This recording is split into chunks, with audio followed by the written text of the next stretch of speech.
Hey, thanks for joining me. Hope you're doing well. There is a good deal of evidence that says humans existed at a time before there was a moon in the sky.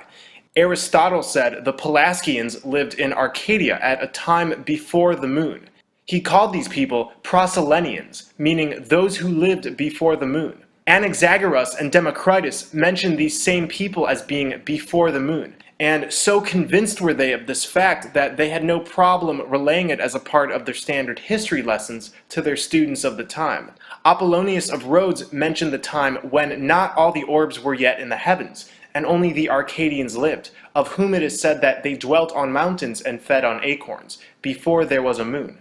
The ancient Illyrians were also Proselenians, whose records record a time before the moon. The 14th century Italian scientist Giordano Bruno echoes all of this. There are those who have believed that there was a certain time when the moon, which was believed to be younger than the sun, was not yet created. The Cordilleras believes there was a time with no moon, and they always to this day start their stories of ancient times with the phrase, "before the moon inhabited the night sky." In Bolivia, there are pictographs stating the moon did not arrive in the heavens until about 12,000 years ago. And strangely enough, there is a lack of ancient moon maps. Pretty weird given that the moon is a main celestial body and the brightest next to the sun. Philip Stuke of the University of Western Ontario couldn't understand this, and after a long search, the oldest reference to the moon he could find was what appeared to be a lunar map inside a tomb in North Ireland, dating back 5,000 years. He found a set of lines and dots that, when placed over a picture of the full moon, appeared to line up. So 5,000 years ago is the oldest reference to the moon. Again, where's the ancient lunar calendars? 3,000 years beforehand, the Sumerians were involved in astrology, but their moon god wasn't present until about 1,000 years after this Irish reference to the moon. Again, the moon is a very obvious body in the sky, so why would we have trouble finding ancient references to it? Well, because the moon wasn't always there. In the story Adam and Eve, Adam refers to the grid that's been placed on our plane. This grid is reinforced by Eve, who is taken from the rib of Adam, a part of the grid. This rib created Eve when the opening was closed. But when you close up an opening, does this make the shape of a human body? No, it creates a circle. Adam was said to be put in a deep sleep during this process, meaning the grid was placed deeply on this plane, interwoven in everything. Eve was created from this grid and was the helper of Adam, the reinforcer of this grid. So the moon was placed here and keeps us in a type of energetic lockdown in more than one way. The square waves that come from the moon, a part of the Saturn moon matrix, aim to keep us in a state of rigidness and to hide our divine potential. Interdimensionally, the moon creates a false light when we die, which when we go through, we are recycled back to this physical plane. So we can remain energetic food for the archons and the reptilians. Through this light, we encounter false light beings who pose as our overlords. And since many of us don't understand our spiritual sovereignty, we go along with their games and agree to their prescription that we must be sent back to Earth to work out karma.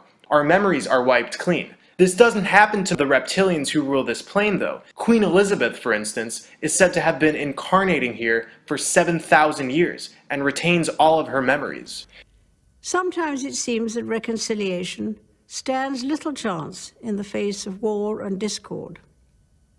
But as the Christmas truce a century ago reminds us, peace and goodwill have lasting power in the hearts of men and women.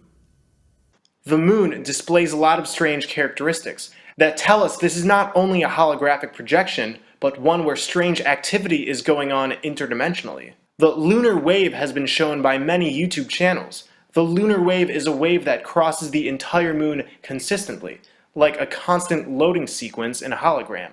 On many occasions, orbs of light have been seen surrounding and exiting the moon.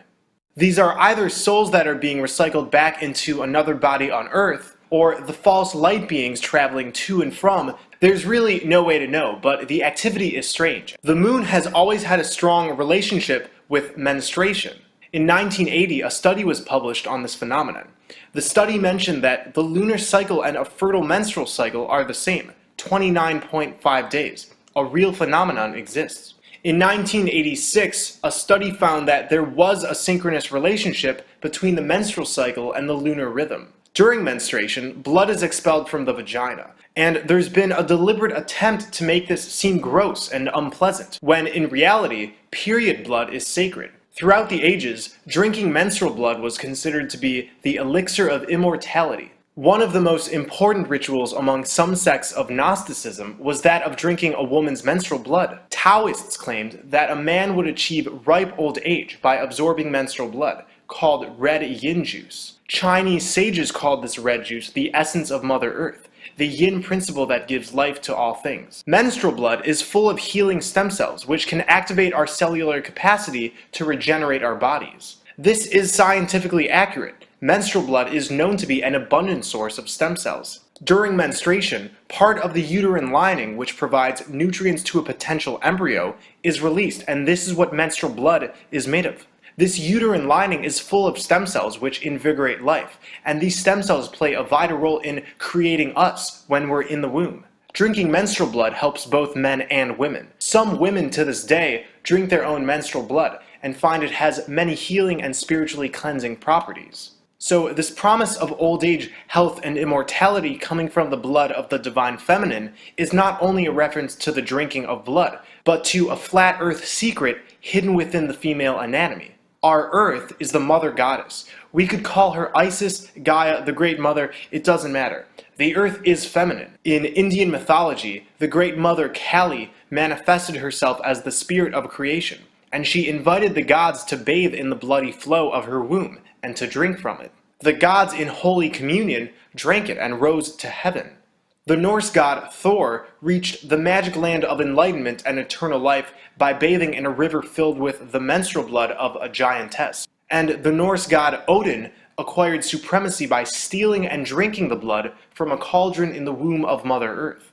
Egyptian pharaohs achieved divinity by ingesting the blood of Isis. Isis, again, is our Mother Earth. The blood of Isis is another name for the girdle of Isis. Its loop signifies the gate of heaven. When we look at the girdle of Isis, we see the way out of this flat earth matrix. Many symbols must be flipped over to reveal their true meaning. Flipped over, we see an opening at the top, and the two other lines are zeroing in on the gate of heaven. The knots above the opening are the knots that tie down mortal life on earth, and according to Egyptian writings, must be unraveled to enjoy immortality. Free your bonds, says the Egyptian Book of the Dead, untie the knots of Nephthys. On this diagram of our flat plane, when we put this flipped over symbol in the center, we see this even more clearly. The opening is a passageway, a type of birth canal into another realm, where we pass through the gate of heaven and into the land of perpetual twilight. Greek mystics were said to be born again out of the river Styx.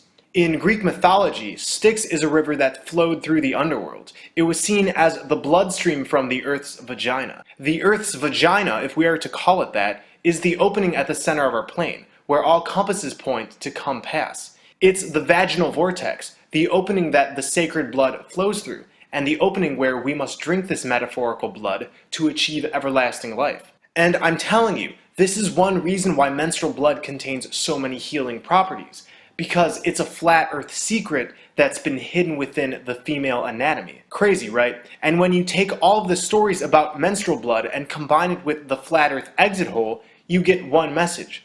Go to Mother Earth's opening, and there you shall find the elixir of immortality. Just like how the Greeks were said to be born again out of the Styx River, the story of the Holy Grail tells us we gain everlasting life when we drink from the Grail. It's the same message. When we drink from these living waters, these body prisons are shed and we're placed back in our original bodies, which are currently on the other side of our plane. These bodies, as I've mentioned, are holographic. We are made of prison cells, and our soul, which resides in our heart, is trapped inside of a rib cage. It's all in our language. Let's get back to the moon. The moon showed up sometime around the deluge occurred. The deluge is known as a great flood, combined with many other catastrophes that suddenly occurred and changed the face of humanity. This event was caused by Saturn. This deluge is recorded by most ancient people. The Bible talks of the flood of Noah. The Hindu flood is discussed in the Matsya Purana. The Chinese have the Great Flood of Gunyu. The Hawaiians, the Aztecs, the Aboriginals, the Incas. I could go on, but you get it. Leading up to this flood, there was a celestial battle between the energy bodies of Saturn and Jupiter. During a close approach to Jupiter, Saturn somehow became unstable and, as a result, morphed. At the end of the event, Saturn had become a fraction of the size that it used to be. It also had rings that weren't previously there. This sparked the deluge. Before this catastrophic event was the Golden Age of Cronus, also known as the Golden Age of Saturn. It was a time of bliss, harmony, and abundance. The tractate Brachot of the Babylonian Talmud points to the celestial body Kima, their equivalent of Saturn, as the source of the deluge. In the Mexican codices, it says the Great Flood was caused by Saakati, their equivalent of Saturn. And the Osirian mysteries of Babylon refer to the transformation of Saturn during and following the deluge. Metaphysically, we can only give our best guess as to what this catastrophe means. Once again, here's my take. Saturn is the holographic projector of our current reality. This is why the elite worship Saturn, or Satan as the name morphed into. This projection, this hologram of physical existence, is very enjoyable for the archons and the reptilians. It provides them energetic food, control, and power, and they've mastered how to achieve it on this physical plane. This is why they worship the projector that they hacked. We lived in a wonderful holographic playground beforehand, during the golden age of Saturn, and were probably able to transcend dimensions at will, communicate telepathically, and revel in all of the divine knowledge and wisdom of our higher selves. The quote, breaking of Saturn and subsequent deluge signifies the time when the holographic projector was somehow tampered with. The archonic reptilian virus started to plague this hologram, and what used to be a great matrix was now a confining one. Over time, ancient knowledge was lost and we forgot who we were. Many ancient sources recall Saturn as shining down on Earth, casting a brilliant light comparable to the sun. This energy body that we're projections of, like I said, became smaller and had rings. So perhaps this means the projection now was of limited capacity, focusing on a specific band of frequencies that allowed the archons and reptilians to operate their plans of control best. After the deluge, all the natural perils we know now to be common began. Tornadoes, earthquakes, storms, sickness. These things, according to the ancients, did not exist before the Great Flood. The human lifespan was drastically reduced, and much of the Golden Age's lush vegetation was destroyed. Paradise became hell. And to make things worse, the moon was put up in the sky and became intertwined with Saturn in the Saturn-Moon matrix. Like I said earlier, in Bolivian pictographs, the moon is dated as being in the sky 12,000 years ago, around the same time the Great Flood is said to have occurred. There was the Golden Age. Now we're in the Iron Age. In this age, might makes right. Immoral behavior is encouraged. Money rules all without restraint, and basically everything is the inverse of what it should be. So now that we're in the Iron Age, many of us are being called home, to the center of the plane. More and more of us are using our divine creative powers to create heaven on earth. And we're spilling our blood over our intent to speed up this process. If you haven't yet, do a quick search of blood over intent on YouTube and replicate the videos you see. There's a lot of us. Place your blood beside ours.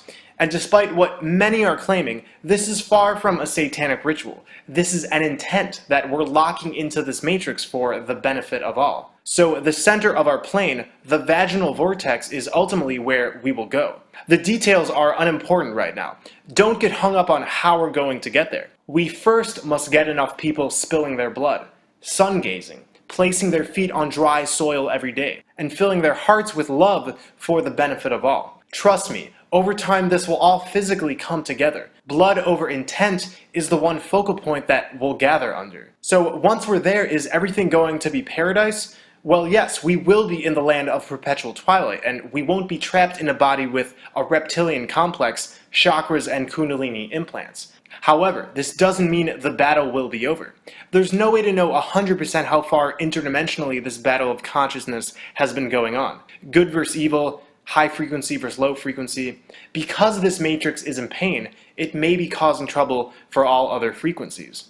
When we're back in our original bodies, we may feel called to keep spreading love throughout all planes of existence we go from there. in hopes of one day establishing a universal age of love and unity among all planes of existence. Or we'll simply be in paradise, away from this holographic hell that we've been uploaded into. Check out my channel for more. Quasi-Luminous also has a great channel. Thanks for watching, everyone. I love you all.